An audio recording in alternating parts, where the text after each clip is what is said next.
Now at 4:30, it's night 2 of the Democratic Convention in Chicago. Former President Barack Obama and his wife Michelle will address the convention tonight, along with Second Gentleman Doug Emhoff. Welcome back at 4:30, everyone. I'm Tamara Sacharczyk. This comes after an already jam-packed lineup last night when it comes to speakers. We saw the big crowds, but what is it really like on the convention floor? If we take you live there right now, you'll see it's an empty stage, of course, but preparations are well underway for tonight.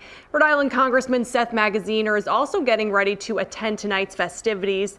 He took the time to speak with us earlier today about how things are going there so far. Take a listen. Rhode Island Representative Seth Magaziner, thank you for making the time for us today while you're at the convention. So yesterday we saw huge crowds in Chicago. What's the environment like on the convention floor? There's a tremendous amount of enthusiasm and unity. People are very excited about Kamala Harris as our next president and Tim Walz as our next vice president. I think people are excited to have a campaign that is forward-looking and that is focused on making the kinds of changes that people want. Something else we're seeing is a lot of protesters outside of the convention. I mean, on Monday we saw protesters breach a security fence at the DNC. More fencing was put up today. Have you seen any changes in safety protocols? Because of course this also comes, not too far after Trump's assassination attempt, and then there was a shooting somewhat near the RNC a few streets away. So I imagine that security is of top concern. Yeah, I'm a member of the House Homeland Security Committee, and we've put a lot of resources and a lot of attention into making sure that political events like the national conventions are secure. That being said, protest is a part of our political process. That's fine as long as it's peaceful. And I will say in the day or so that I've been here in Chicago so far, I have seen very little in the way of disruptions. Right. Protesters outside of the convention, of course, were detained after taking down that security fencing. So what's the general consensus from your Democratic colleagues on how the DNC is going so far in spite of that incident? Again, I think great. And again, you've got, a major political event like this, there's always going to be some protest activity, but it hasn't really been, at a level that has been disruptive.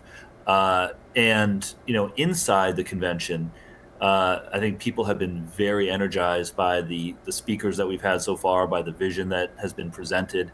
And again, just having a campaign and the Harris-Walz campaign that is really forward-looking and thinking about, what the future of our country looks like, as opposed to just rehashing the past. There's I think, a tremendous excitement that we have a campaign now that is forward focused. And speaking of that, I mean, the way things unraveled here was, not your typical DNC convention where we did see pressure from the Democrats for President Biden to step down and kind of hand the torch over to Kamala Harris. So how do you think the mood was overall between President Biden and Kamala Harris? Do you think there's any bitterness left over from this? Because from what it sounded like, it took President Biden a while to actually step down. Yeah, not that I've detected. Again, I think that through all the last 4 or 5 years, the relationship between the president and the vice president has remained strong. She cast the deciding votes on some of the most important legislation of his presidency, including the Inflation Reduction Act to lower drug prices and the bipartisan infrastructure bill, among others. And so, I think that the relationship between them remains strong, and among the Democratic delegates and party leaders, there is, complete unity around the Harris-Walz ticket, from the most moderate to the more progressive ends of the spectrum. Yeah, the party is really coming together, and that's obviously, one of the big purposes of the DNC and the RNC is for that to happen.